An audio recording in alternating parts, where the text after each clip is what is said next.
Televisión Legislativa presenta TVL Noticias Primera Emisión con Lorena Espinosa.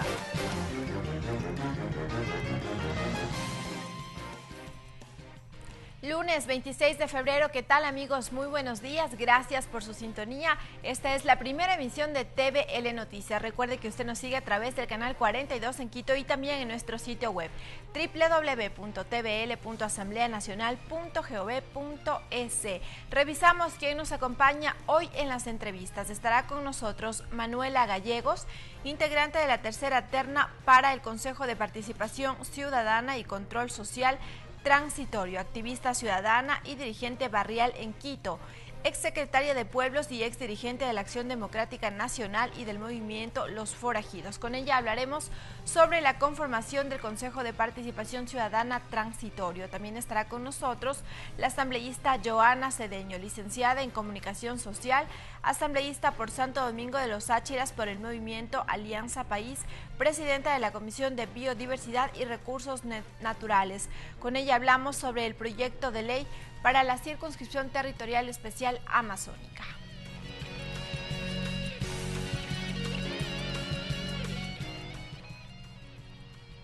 Y le recordamos que hoy el pico y placa, hoy lunes, rige para los vehículos cuyas placas terminen en 1 y 2. Esta restricción vehicular rige hasta las 9:30 de la mañana, así que ya lo sabe, evite multas e inconvenientes. Y les contamos que el presidente de la República participó este 24 de febrero en el 189º aniversario de la batalla de Tarqui, que se desarrolló en el Parque Bicentenario al norte de Quito. El Ejército Nacional realizó un desfile militar en conmemoración al Día del Ejército Ecuatoriano, del Civismo y de la Unidad Nacional. El jefe de Estado anunció que continuará mejorando el equipamiento de la tropa. También dijo que ejecutará la creación de un museo sobre la heroicidad de la mujer. En el evento también estuvo presente la asambleísta y presidenta de la Comisión de Fiscalización, María José Carrión.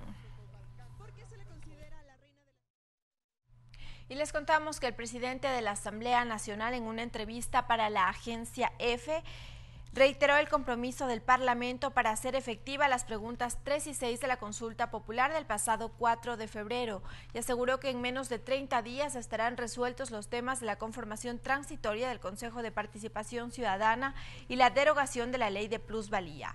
Serrano, quien participó en una reunión de la Junta Directiva del Parlamento Latinoamericano Parlatino, insistió en que lo que se busca es tener un consejo transitorio independiente y que fortalezca la democracia en el país para hasta llegar al 2019 a la elección de un consejo definitivo que genere confianza. También reiteró que esta semana el Pleno de la Asamblea seleccionará a los integrantes del Consejo Transitorio.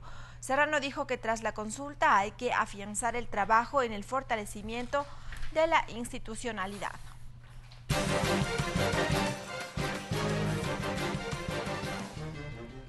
Y precisamente este miércoles el Pleno de la Asamblea Nacional tiene previsto elegir al Consejo de Participación Ciudadana Transitorio. Ya se encuentra en nuestros estudios Manuela Gallegos, bienvenida a la Televisión Legislativa. Como ya lo anunciamos al inicio del noticiero, es la integrante de una de las ternas que envió el presidente de la Asamblea Nacional. Coméntanos cómo recibió la noticia. Bueno, buenos días a todos, gracias por invitarme. El momento que yo había aceptado la postulación de mi nombre, pues además de representación junto con otros compañeros de diferentes organizaciones sociales, estaba clara de que si integraba alguna terna, no solamente llegaría como yo, sino que seré la representante y la voz de todas estas organizaciones que apoyaron mi nombre.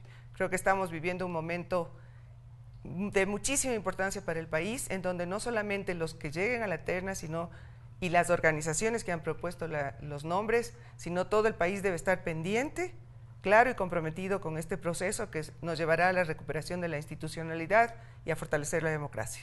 Justamente aquí en la Asamblea Nacional, que será la que deba seleccionar al Consejo de Participación Ciudadana Transitorio, se han generado críticas respecto de los nombres que llegaron por parte del Ejecutivo. En su caso, puntualmente, llega desde asambleístas de oposición que han cuestionado que usted fue fundadora de Alianza País. A ver, yo creo que primero, me han preguntado inclusive si me arrepiento. Yo no me arrepiento de las cosas que he hecho conscientemente en mi vida. yo acepté, fui parte no solamente fundadora, sino de las que construimos las bases de lo que fue Alianza País. Esa Alianza País que llegó al país a ofrecer al Ecuador justamente fortalecimiento de la democracia, transparencia, lucha contra la corrupción, defensa de la naturaleza, entre otras cosas, y que luego torció el camino y se fue exactamente en ciertos puntos a lo opuesto. Yo sigo manteniendo mis principios, yo no tengo de qué avergonzarme, yo he cumplido y sigo manteniendo mis principios, porque si no me hubiera quedado en el gobierno o me hubiera quedado en Alianza País. Yo era dirigente de Alianza País hasta diciembre del 2010, donde decidí dar un paso a un lado, justamente porque veía que las cosas ya tomaban otro camino. Y en aquel tiempo era un camino todavía muy ligeramente divergente. No podría decir lo que pasó luego, ¿no? Yo he estado abiertamente en la oposición a los cambios de esta propuesta que apoyó el pueblo ecuatoriano. Empecé ya abiertamente en el momento de la consulta popular, cuando se pidió permiso para meter las manos en la justicia. Para mí, la democracia se basa en la división de poderes y yo mantendré eso porque soy demócrata y evidentemente no hay ninguna excusa para hacer lo contrario, menos aún cuando lo que nos llevó en cierta forma, lo que llevó al proceso posible de lo que fue Alianza País, fue la movilización ciudadana que protestó por todo cómo se habían venido dando los procesos políticos, pero que explotó justamente cuando se tomó la Corte Suprema por presidente Gutiérrez. Sería absolutamente incoherente apoyar un tema de estos, y desde ahí pues hemos visto un camino que se fue exactamente al opuesto, como digo, y creo que este momento es el momento de tomar las riendas el pueblo ecuatoriano, recuperar la dignidad y empezar a reconstruir lo que sea necesario. Porque ahí las críticas que se han escuchado es que podrían evidenciarse inclinaciones partidistas al momento de tomar una decisión por el pasado. Bueno, o sea, ¿no le parece absurdo que justamente he sido una de las personas críticas públicamente? Claro que yo no he estado en las shiris, ¿no? Como probablemente gente creía, pero he estado en todas las marchas que protestaron por aquí. Pasé muchísimas veces justamente protestando contra las enmiendas, por ejemplo, aquellas que nos metieron entre gallos y medianoche, en donde habían cosas muy importantes como la reelección indefinida. Hasta ahora tengo en mi auto pegado no a la reelección indefinida, ya voy a ver si saco, porque eso se acabó por fin. Y la cuestión de declaración de la comunicación como un servicio público, que me parece absolutamente lo opuesto de lo que debe ser la comunicación, y entre otras cosas, como inclusive otros temas de la temática de las enmiendas que no tuvieron a bien consultarnos cuando había una demanda popular para que así sea. Ahora se ha cumplido esto, se han hecho, debían, a mi parecer, haber entrado todas las enmiendas en la consulta, justamente porque fueron hechas de una manera que a mi parecer no responden a las necesidades del Ecuador. Pero bueno, empezamos, damos un paso y esto será algo que todavía llevará un tiempo, pero en donde creo que es fundamental que la ciudadanía recuerde que la propuesta era de construcción colectiva y por lo tanto debe empezar a incluirse, y ese creo que era uno de las mayores responsabilidades que tenía el Consejo de Participación Ciudadana. Pero resulta que la mayoría del Ecuador ni siquiera sabe para qué sirve, no tienen conocimiento de esto, y evidentemente fue un espacio cooptado por el correísmo en función y en beneficio de él. Entonces, en este momento tenemos que recuperar este espacio, lleguen los que lleguen al Consejo. Atrás estaremos todos demandando que este Consejo vuelva a estar defendiendo y ser representante del poder ciudadano. Justamente este Consejo Transitorio tiene como sus misiones y su deber evaluar a las autoridades que han sido seleccionadas por el Consejo anterior. En este sentido, ¿cuáles cree usted que son las instituciones a las que se debe dar prioridad en esta evaluación? A ver, en este momento hay una discusión respecto a cuáles debe evaluarse. Mi punto de vista es, y que ya es público, mi punto de vista es que lo primero que debemos hacer para recuperar la institucionalidad del Ecuador, recuperar la confianza del pueblo ecuatoriano y sobre todo dejar absolutamente garantizados los procesos democráticos, es cumplir con la ley. En la consulta popular se pone que se evaluará a los del Consejo cesado. El Consejo cesado es el último. Eso me limita en mis deseos de que debería ser todo, pero yo no soy aquí la que decide esto. Yo creo que yo pongo sobre tapete el hecho de que cualquier resolución que se tome debe ser basado en lo legal y sobre todo porque se va a hacer una evaluación de autoridades que no debe dejar ningún espacio de duda a que no ha sido hecha ni por vendetta, ni por pasiones, sino realmente en una cuestión técnica y apegada a la ley. Entonces, esta divergencia que hay de puntos de vista deberá ser aclarada por quien corresponda para que no haya después ningún resquicio de duda, ¿no es cierto? Y sobre todo que pueda ser rebatido en algún espacio legal. El compromiso es evaluar a todas como mandó el pueblo ecuatoriano y se hará, y creo yo que se hará, se debe crear un camino que sea lo más transparente posible, lo más técnica posible y sobre todo creo que con veeduría ciudadana, no solamente del proceso de evaluación, sino inclusive yo convoco a la gente que organice veedurías para seguir todo el proceso de este año del Consejo de Transición. Así empezamos a hacer ciudadanía real y fuera de eso dejamos y garantizamos que los procesos sean lo que deben ser.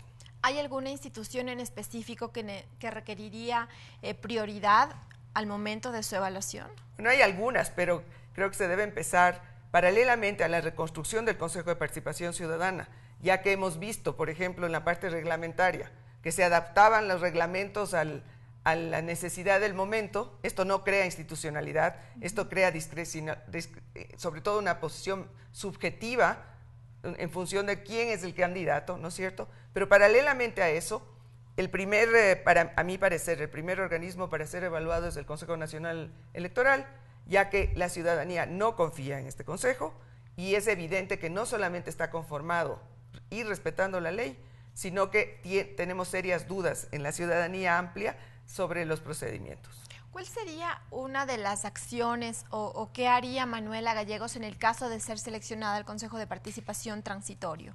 Bueno, recordemos que es solamente un año, ¿no? Primero velaré por el cumplimiento exacto de que sea el tiempo que el pueblo permitió. Segundo, yo creo que, como dije, hay que hacer una revisión interna de toda la estructura del Consejo para que responda realmente a los intereses de la ciudadanía y no de nadie o ningún grupo en particular. Esto habría que revisar cómo están funcionando sé que hay representación, digamos, delegaciones en todas las provincias. Estuve justamente el sábado en La Tacunga, que me invitó uno de los grupos que había apoyado mi nombre, y hice una pregunta, ¿no? Si conocían al Consejo de Participación, o sea, gente organizada, gente que lucha en diferentes, y le preguntaba y me decían que realmente saben que existe, pero que el contacto es solamente cuando les llaman a rendir cuentas, o sea, a decir algo, que escuchen a presentar las cuentas. Entonces, creo que eso evidencia, y no solamente por eso, hemos visto en otros espacios, que en los consejos pasados, y ahí sí digo todos los pasados, no hicieron nada para realmente posicionar este organismo en la conciencia ciudadana, en la conciencia del Ecuador, para que sirva lo que es. Y evidentemente por las consecuencias hemos visto que sirvió para otros intereses. Entonces creo que hay que reestructurar el Consejo, hay que comunicar sobre el Consejo, hay que crear las herramientas necesarias como para que la población, o dejar el espacio o promover donde sea para que la población conozca no solamente sobre la existencia del Consejo, sino lo que es ser ciudadano, los derechos, los deberes, para que puedan realmente incluirse conscientemente en el accionar del país. Y aparte de eso, pues tenemos también la parte fundamental que es la de la evaluación, que es lo que ha mandado el pueblo, y tendrá que hacerse, delinearse prioritariamente. Solo hay 6 meses para evaluar. Creo que habrá que ver qué es lo prioritario para empezar inmediatamente y sobre todo, y aprovecho este medio para demandar a la población que preparen lo necesario para informar, obviamente con fundamentos y pruebas, porque aquí a veces se lanzan muchas cosas sin ningún fundamento, para que entreguen la información necesaria para apoyar el proceso del Consejo. Ahora, usted ha mencionado algo importante y es lo que está en debate en la Asamblea Nacional para el Consejo de Participación Definitiva. Usted ha dicho que una de las instituciones que debe evaluarse con prioridad es el Consejo Nacional Electoral. El presidente de la República, en el proyecto de reformas a la ley que rige a este Consejo de Participación, propone que sea el Consejo Nacional Electoral la institución que a través de un concurso de méritos y oposición seleccione a los candidatos al Consejo Definitivo. ¿Cuál es su postura al respecto? A ver, yo ahí no puedo opinar en el plano de decidir. pero puedo opinar, no, o sea, no puedo incidir, pero puedo Claro. opinar. Creo que lo bueno de este momento es que hemos visto que ya no se mandan las direcciones, así se hace y listo, ¿no? Sino que vemos que hay un debate, que hay posición y apertura del Movimiento de Alianza País para debatir. Le he oído al presidente de la Comisión Especial, Mendoza, diciendo que van a debatir. Yo lo que creo es que debe hacerse lo necesario para cumplir con la voz del pueblo y sobre todo garantizar que los que lleguen al Consejo ya definitivo, o sea, que ya sean votados por el pueblo, sean realmente las personas que representan a este poder y canalizan los deseos y las necesidades de la demanda ciudadana. ¿Cómo lo harán? No lo sé, he oído diferentes propuestas. Creo que la Asamblea está plenamente preparada como para procesar esto, una vez roto este candado de autoritarismo en donde se obligaba y se decía lo que tenía que hacerse. Creo que tienen la capacidad suficiente como para analizar y defender los derechos de la ciudadanía. Lo que se busca, han dicho, es igualdad de participación sobre todo y no afectar a la postulación. Y el presidente ha dicho que se necesita un filtro por la cantidad de postulaciones que puedan existir. En este sentido, usted ha dicho que la Asamblea está totalmente capacitada, pero ¿qué función o cuál es el rol esencial que debería ya, o la imagen que debe cumplir el Consejo de Participación Definitivo? Porque ahorita hablamos del Consejo Transitorio, que tiene misiones puntuales por un tiempo establecido, pero ya viene un consejo definitivo que deberá ya aprobarlo el pueblo a través de las urnas ya en el 2019. Estamos ya a un año básicamente de que eso se apruebe. ¿Cuál será el rol que ese consejo a futuro debe cumplir? Evidentemente el primer consejo probablemente no sea el perfecto. Bueno, primero no hay nada perfecto, pero el más acercado a lo perfecto. Porque tenemos muy poco tiempo, es la primera vez, hemos perdido 8 o 9 años de haber cumplido el Consejo de Participación, los que existían, en sembrar realmente la chispa para que la ciudadanía se incorpore en estos procesos. Ahora hay la posibilidad de ir directamente a la elección. Esto tiene que salir de la organización social. Evidentemente los que se propongan para poder llegar al Consejo deberán tener un apoyo popular en diferentes espacios, lo que quiere decir gremios, organizaciones sociales de cualquier tipo, etcétera, y también los ciudadanos que por sí mismos quieran participar, ¿no? Pero evidentemente algunos tendrán más posibilidades de ganar si tienen un apoyo de organización social. Yo creo que lo que debe cumplir este nuevo Consejo es, como dije antes, en lo que una vez terminar de reestructurar el Consejo de Participación de tal manera que quede blindado de la intervención de cualquier otro poder, que sea el representante real del deseo de la amplia ciudadanía y evidentemente también crearle las herramientas necesarias para educar a la gente ciudadanamente, que no quiere decir adoctrinamiento político, quiere decir que los ciudadanos, a veces uno inclusive gente con niveles de educación, si uno les pregunta sobre la estructura del Estado, las competencias de cada espacio, el Estado y todo, hay muchísima gente que no entiende porque no le ha interesado nunca. Yo creo que es una obligación el entregar esta información al pueblo ecuatoriano, porque para mí la única forma de cambiar la realidad de verdad y que se mantenga en largo plazo es cuando la población intervenga con responsabilidad y sobre todo conscientemente de su acción, ¿no es cierto? Y eso solamente se puede dar cuando uno tiene plena conciencia de sus derechos y deberes. No es solamente de demandar, hay también que dar. Eso es ser ciudadano. Pero ahora esta institución que desciende de la función de transparencia del Estado, actualmente ha estado no responsable, pero en la designación de las autoridades de su competencia se han llegado a saltar a la luz pública supuestos actos de corrupción. Parten de la función de transparencia. La lucha contra la corrupción, la transparencia de las autoridades debería también ser una prioridad, como usted lo ha dicho, primero que la ciudadanía se empodere de que existe esta institución que representa a los ciudadanos. A ver, usted dice, bueno, no duda respecto a la responsabilidad. Yo afirmo que son responsables. O sea, cuando uno asume un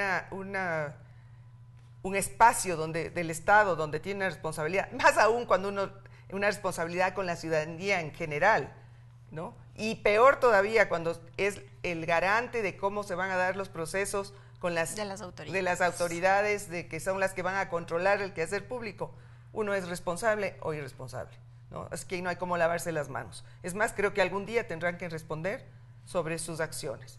Pero en este momento de construcción yo creo que, por eso insisto en que solamente cuando las grandes mayorías intervengan las cosas empezarán a cambiar. Yo creo que estamos empezando una nueva etapa en el país, una etapa de absoluta importancia y fundamental para lo que vendrá en el futuro respecto a democracia, transparencia y sobre todo lucha contra la corrupción. Porque solamente con autoridades independientes, comprometidas, pero sobre todo vigiladas realmente, no como este consejo que lo que hizo fue adaptar los reglamentos para que gane X o tal persona y luego responda a los intereses de un grupo, un partido político, nunca podremos llegar a lo que el Ecuador necesita. Entonces creo que primero, por eso es importantísimo las personas, cómo llegarán al Consejo de Participación Definitivo, luego fundamental la veeduría permanente de la ciudadanía, y creo y confío en que una vez que se le entregue la información, tal vez no directamente al Consejo, pero sí la obligación de velar que haya esta herramienta en algún espacio del Estado, probablemente en los pensums de educación, a nosotros nos criaron así, ¿no? Teníamos educación cívica, etcétera, ahora no hay nada. Yo hablaba con Enrique Ayala el otro día, y él me decía que ellos presentaron no me acuerdo exactamente en qué tiempo, pero presentaron un proyecto de educación ciudadana que inclusive ganó premios internacionales, que lo aprobaron y después lo anularon. No sé si en qué periodo fue, no estoy diciendo que haya sido en el tiempo de Correa, no estoy muy segura, pero eso es lo que hay que hacer, o sea, crear espacios de educación ciudadana para que realmente entiendan que el poder está en uno y que cuando uno delega el poder a un asambleísta o al presidente, no es él el que tiene que imponernos sus puntos de vista, él lo que tiene es que canalizar lo que necesita el pueblo ecuatoriano y sobre todo, aún más los parlamentarios. O sea, los asambleístas deben responder a las demandas de la ciudadanía. Entonces es un rol importante que se empodere y sobre todo que conozca y se interese en primer lugar. Absolutamente. Creo que esta regeneración de la dinámica de organización y social, etcétera, empezó con la consulta popular. Por eso para mí ya en sí mismo, solo haber convocado una consulta, empezó a despertarnos, ¿no? Después de años de aletargamiento, pero sobre todo porque muchos espacios tenían miedo de expresarse, porque todos sabemos que había una persecución abierta al que disentía del que estaba en el puesto número 1, que yo le llamo el caudillo sin ninguna vergüenza. Muchísimas gracias a Manuela Gallegos y como siempre bienvenida a la televisión legislativa. Muchas gracias. Amigos, es momento de una pausa, enseguida continuamos con más noticias.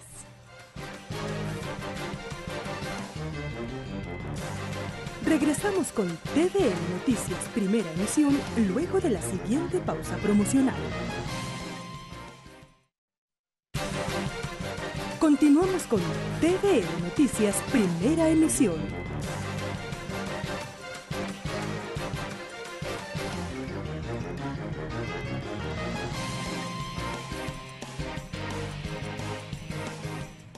Continuamos con más noticias. Les contamos que por cerca de 2 horas el superintendente de comunicación presentó sus pruebas de descargo en la Comisión de Fiscalización frente al juicio político que se lleva a cabo en su contra.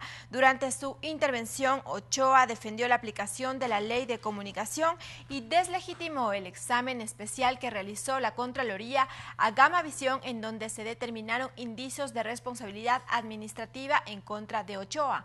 La mesa legislativa presentará el informe respectivo hasta el 5 de marzo.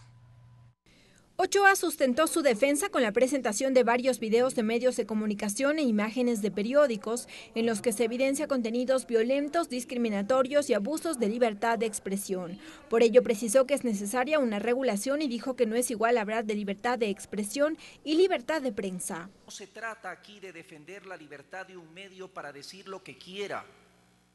Estamos hablando del derecho de las personas y de los grupos a expresarse.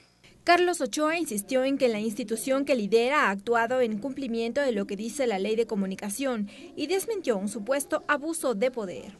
Por disposición de la ley aprobada por ustedes, por la Asamblea, es garantizar que estas leyes por primera vez en este país se cumplan. Y dijo que las denuncias en su contra sobre la imposición de sanciones a medios de comunicación carecen de sustento jurídico. Es que no existe un solo medio, uno solo, o que me den el nombre, que haya sido cerrado por ningún artículo de la ley. Negó también la adulteración de la ley de comunicación a través de la impresión de ejemplares. Dijo que la justicia no ha encontrado indicios de delito. Luego de un año, el fiscal solicita el archivo por no encontrar indicios de un delito. El juez devuelve el expediente para consulta al nuevo fiscal, quien lo señala como improcedente. Sobre lo relacionado con su gestión como director de noticias de Gama TV, Ochoa dijo que ese tema no es competencia de la Comisión de Fiscalización, pues en ese tiempo era empleado privado. La ley manda, prohíbe o permite. En este caso, mis actividades como director nacional de noticias de Gama TV no son de su competencia, puesto que yo soy empleado público desde el 15 de octubre del 2013, cuando me posesioné ante ustedes aquí en la Asamblea Nacional. Luego de recibir las pruebas de descargo, la comisión tiene 5 días para la elaboración del informe. Sin embargo, la presidenta de la mesa indicó que solicitarán una prórroga de 5 días más. El plazo vence el 5 de marzo. Lorena Espinosa, TVL Noticias.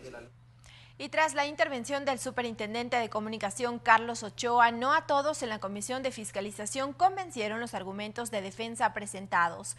Para los legisladores Lourdes Cuesta y Fabricio Villamar, interpelantes del juicio político, la intervención de Ochoa respondió solo a una rendición de cuentas. Por ello dicen que el juicio político debe prosperar en el Pleno.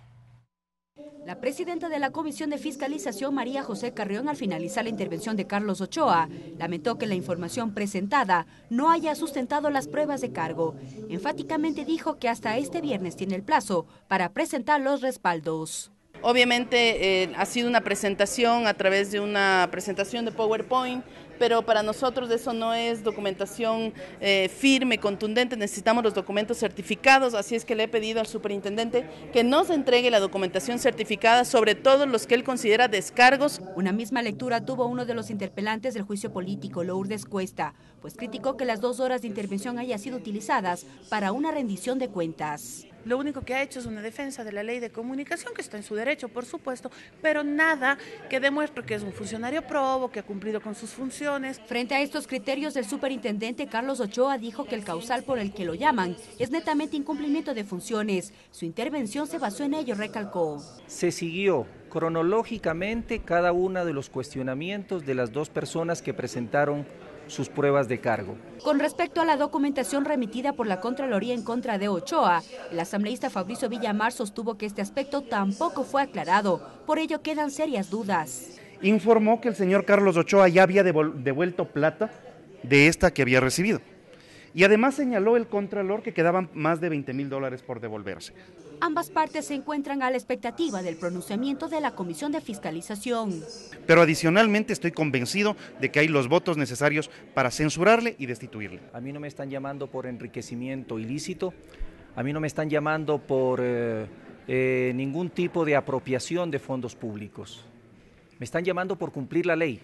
En el informe, la comisión recomendará ya sea el archivo o juicio político. En el último caso, el camino será la censura o la destitución. Mariela Logroño, TVL Noticias. El proyecto de ley especial para la circunscripción amazónica tiene 3 ejes: económico, de planificación y ambiental. La propuesta, que deberá ser debatida en segunda instancia en el Pleno de la Asamblea, propone que la región amazónica se beneficie con el 4% de la venta de cada barril de petróleo. En la siguiente nota revisamos el contenido del informe para segundo debate. El objetivo del proyecto de ley orgánica especial de la circunscripción territorial amazónica es regular la planificación integral de la región, observando aspectos sociales, económicos, culturales, ambientales y demás, para garantizar el desarrollo humano, respeto a la naturaleza y la conservación de sus ecosistemas y biodiversidad. En materia económica se crea el Fondo para el Desarrollo Sostenible Amazónico, que se beneficiará con la asignación del 4% del precio de venta de cada barril de petróleo. Sin embargo, se define un piso para que en ningún caso la asignación sea menor a los $2. Este incremento se lo hará de manera progresiva. En el 2019 se incrementará a $1.50, en el 2020 a $1.75 y en el 2021 llegará a los $2. Asimismo, la distribución de dichos recursos será el 26% para los gobiernos autónomos descentralizados provinciales, el 58% para los GATS municipales, el 10% para los GATS parroquiales y el 6% para el Fondo Común, que será administrado por la Secretaría Técnica. Este fondo común también se nutrirá de otros recursos, el 60% de regalías mineras generadas en la Amazonía, el 30% del superávit que obtengan las empresas públicas generadoras de electricidad en fase de operación generada en la región y el 12% de utilidades de la actividad hidrocarburífera.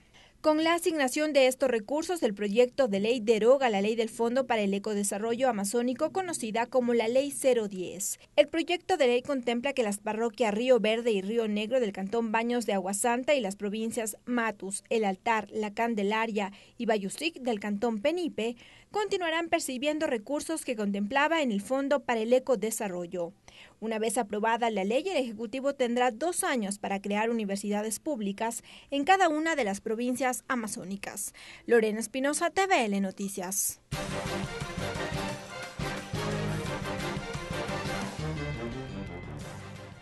Y durante esta semana dialogaremos con las autoridades de las diferentes comisiones legislativas a propósito de que esta semana la Asamblea Nacional rinde cuentas. Saludamos ya entonces con la asambleísta Joana Cedeño, presidenta de la Comisión de Biodiversidad. Asambleísta, buenos días, bienvenida. Muy buenos días, gracias como siempre por este espacio para interactuar con los ciudadanos y para hacerles conocer el trabajo legislativo que desarrollamos en cada una de las comisiones. Precisamente arrancamos con la Comisión de Fiscalización.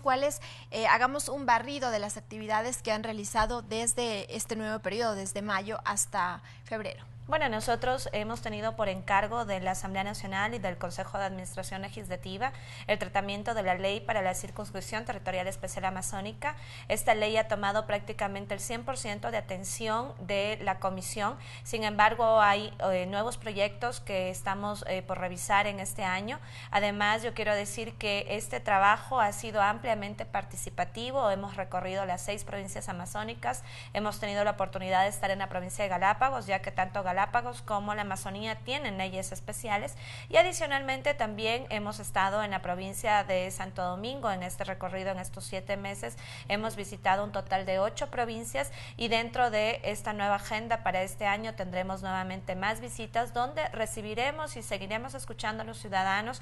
Alrededor de 200 organizaciones en nuestro recorrido hicieron sus planteamientos a esta ley tan importante para la región amazónica, y también hemos recibido permanentemente en la Comisión General, en la Comisión de Biodiversidad, tanto a asambleístas por un día, que es un nuevo mecanismo de participación ciudadana, como a ciudadanos representantes de diferentes sectores, de pueblos y nacionalidades, de organizaciones sociales, y también, por supuesto, de los gobiernos autónomos descentralizados, que han estado muy interesados en esta ley. El proyecto de ley especial para la Amazonía ya tiene listo el informe para segundo debate. En pocos días ya irá a la aprobación ya del Pleno de la Asamblea.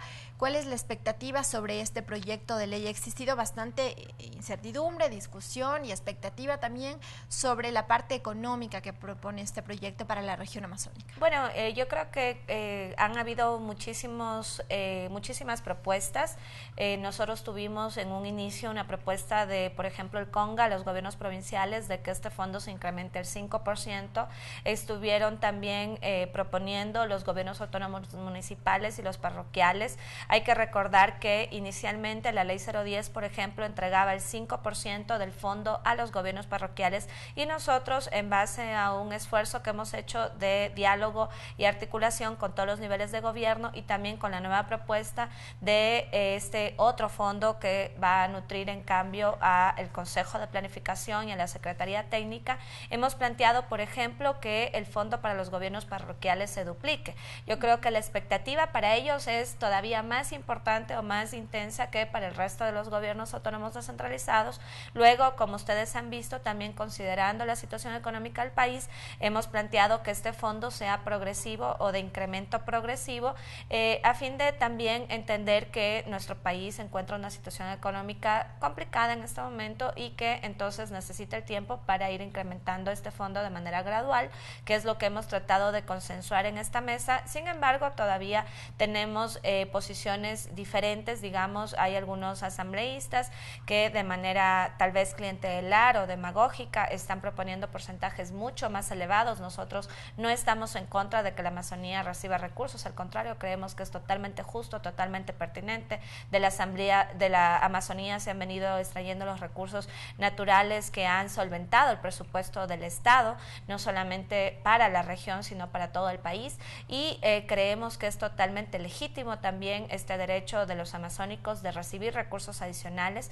Hay que recordar que este nuevo fondo común de alguna manera recoge todos estos fondos que ya se han venido distribuyendo a través de otras leyes. Por ejemplo, la ley de minería establece el fondo de las minerías, la ley de electricidad establece el fondo de las hidroeléctricas, pero lo que hace esta ley es que todo este recurso vaya a un solo fondo común y vaya a la planificación integral de la Amazonía, que implicará proyectos de carácter regional que generen desarrollo y beneficio a toda la población amazónica y no particularmente a los sitios donde directamente se explotan estos recursos. Justamente la planificación contempla algunos ejes para aprovechar toda la riqueza que tiene la región amazónica, y ahí usted ha mencionado, con estos dos fondos se repartirá con el primero, con el del ecodesarrollo, a los gobiernos en las diferentes instancias y niveles. ¿Qué es lo que deben hacer y asegurar los gobiernos autónomos con esta inyección de recursos? Bueno, deben primero asegurar servicios básicos y obviamente calidad en esos servicios básicos. Nosotros creemos que es fundamental que la ley determine exactamente cuál es el objetivo de este fondo. Es obviamente reducir los porcentajes de necesidades básicas y satisfechas que tenemos en Amazonía, que son de los más altos del país, reducir los índices de pobreza, y nosotros creemos que para eso debe ir en primera instancia este fondo. Por lo tanto, en el caso de los gobiernos autónomos descentralizados municipales, que son quienes tienen las competencias de dotar de agua potable, de alcantarillado y precautelar, por ejemplo, el saneamiento ambiental, un manejo adecuado de desechos sólidos, creemos que esas deben ser las prioridades para la inversión de este fondo. Y en el caso de los gobiernos autónomos descentralizados provinciales, obviamente tienen otras competencias, y ahí nosotros creemos que es fundamental invertir prioritariamente en desarrollo vial y en fomento agroproductivo. ¿Existe algún tiempo establecido, determina eso la ley, para que los gobiernos en las diferentes instancias puedan ¿se los puede evaluar sobre el cumplimiento de metas? Bueno, todos somos, en este caso todos somos sujetos de evaluación. Existe y garantiza la ley mecanismos de participación ciudadana y control social por un lado, pero también existe el Consejo de Planificación Amazónica, que es una instancia que va a estar pendiente del trabajo que realizan todos los actores de este subsistema de planificación, que es parte del Sistema Nacional de Planificación, pero que además tiene una dinámica propia, se conforma con los miembros de todos los niveles de gobierno, tiene representantes a nivel provincial, local o municipal y parroquial, pero además tiene representantes ciudadanos, representantes de pueblos y nacionalidades, de la academia, de los sectores productivos, así como también tiene representantes del Ejecutivo. El Ejecutivo es quien preside este consejo porque tiene que inyectar esa visión desde lo nacional y cómo desde la Amazonía se propende también al desarrollo del país, y para nosotros es fundamental que todos estos integrantes de este consejo también sean amazónicos.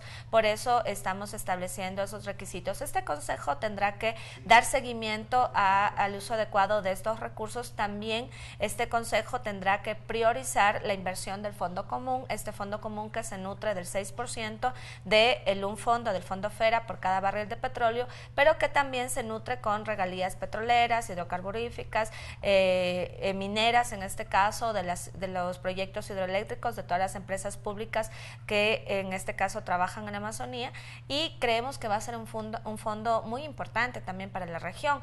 Entonces, este Consejo de Planificación deberá determinar si, por ejemplo, como ya se había mencionado también el tema de educación superior, si es la prioridad, entonces destinar recursos de este fondo para la educación superior. Se irá evaluando entonces los temas, cuál es la prioridad, y allá irá el destino de los recursos. Así es, en el caso del Fondo Común, la prioridad siempre estará establecida por lo que diga la planificación integral de la Amazonía. Se ha hablado mucho, por ejemplo, y la ley trata de garantizar también que se dé, por ejemplo, el trabajo preferente para los amazónicos, pero para que los amazónicos tengan trabajo preferente necesitamos personal capacitado, personal profesional, obviamente mano de obra calificada y no calificada, y eso implica entonces desarrollar esas capacidades, esas condiciones, y que la academia, en este caso, que las universidades respondan a la vocación productiva que tiene el territorio amazónico. Por ejemplo, creemos que hay que propender en proyectos ecoturísticos, proyectos que sean climáticamente inteligentes, es decir, que sean sostenibles, que garanticen ese cuidado con el medio ambiente, pero que también garanticen el desarrollo humano integral. Asambleísta, brevemente, este proyecto ya en pocos días, como ya lo dijimos, será debatido, aprobado en el Pleno de la Asamblea para convertirse en ley de la República. ¿Cuál es la agenda entonces de proyección para la Comisión de Biodiversidad en los próximos meses? Bueno, nosotros tenemos otras tareas pendientes, por ejemplo, la Declaratoria de Interés Nacional del Yasuní, que hoy precisamente vivimos una consulta popular. En ese sentido, nosotros a la Comisión de Biodiversidad le corresponde dar seguimiento a esta declaratoria por disposición del Pleno de la Asamblea, y en ese sentido la comisión anterior no había estado al día, digamos, en estos informes. Nosotros, cuando ingresamos al trabajo legislativo, estábamos ya en el informe número 7, sin embargo la comisión había aprobado nada más hasta el informe número 3, ahora nosotros vamos a empezar desde la próxima semana, luego de que ya aprobamos la ley amazónica, concentrar el trabajo de la comisión en la aprobación de estos informes, en ponernos al día con estos informes, y luego dar seguimiento. También el presidente Lenín Moreno ha conformado una comisión para dar cumplimiento a la declaratoria, en este caso a la consulta popular, y nosotros vamos a dar seguimiento precisamente a que todo aquello se cumpla, y luego, como ha determinado esta declaratoria de interés nacional, también continuar cada 6 meses de manera periódica, dar este seguimiento. Está previsto en los próximos días, probablemente en este mes de marzo, el hacer una visita técnica también al Yasuní, acompañados de autoridades del Ejecutivo y de actores ciudadanos. Eso para nosotros también es importante. Y luego, otra de las leyes que llegó a la comisión es la ley de régimen especial de Galápagos. Para eso también la comisión tendrá muchísimo trabajo en estos meses que vienen, y también está previsto por lo menos 2 o 3 visitas a las islas para poder discutir, recoger de los ciudadanos también cuáles son sus inquietudes, sus principales preocupaciones frente a esta reforma. Bien, muchísimas gracias a la asambleísta Johanna Cedeño, presidenta de la Comisión de Biodiversidad. Y antes les contamos un nuevo tip del día con una nueva temática esta semana para los resfriados.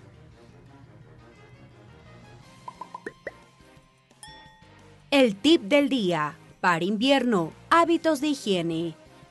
En invierno, los virus que causan los resfríos y la gripe circulan con mayor frecuencia, y la tasa de contagio aumenta por el hecho de estar en ambientes cerrados y mal ventilados. Para ello, lavarse las manos sigue siendo una de las mejores formas de evitar el contagio. Además, es recomendable taparse la boca o cubrirse con el brazo al momento de estornudar o toser para evitar la propagación de los gérmenes.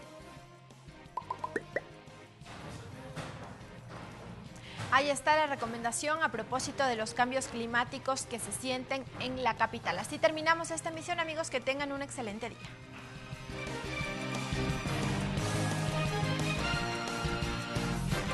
Televisión Legislativa presentó TVN Noticias, primera emisión.